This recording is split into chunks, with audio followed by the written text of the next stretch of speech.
Let's shift our focus now. Sri Lankan President Anura Kumara Dissanayake's JVP party, it's had a history of opposing the rights of Tamil minorities. Now, just 2 months after assuming office, the president has begun his outreach to the island nation's Tamil minority community, and he has made some tall promises. Here's a report. Sri Lanka's President Anura Kumara Dissanayake has been campaigning in the island nation's northern region.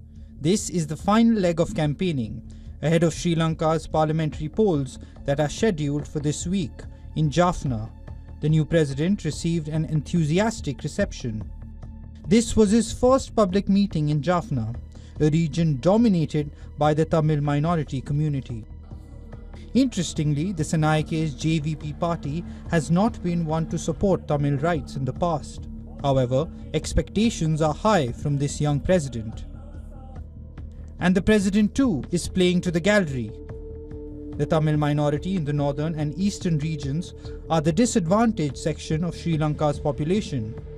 They've been the hardest hit by the decades-long civil war, the genocide that followed, and the subsequent poverty and unemployment crisis.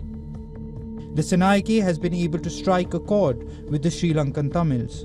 He's done that by accusing Indian fishermen from Tamil Nadu of illegally fishing in Lankan waters. Not just that, President Dissanayake has also accused Indian fishermen of destroying the marine resources of Sri Lanka. He has also promised to stop what he describes as exploitation of marine resources.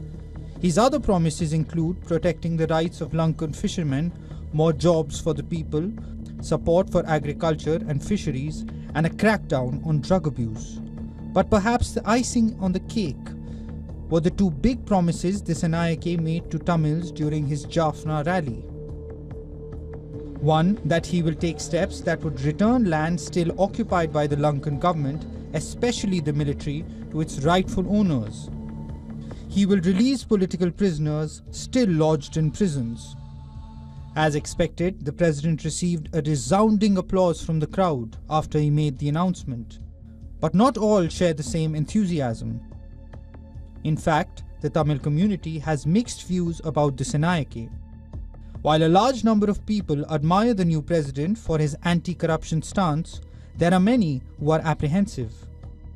They remember that Dissanayake's party was a silent spectator when Sri Lanka's Tamil community faced their worst years, and so they remain cautious.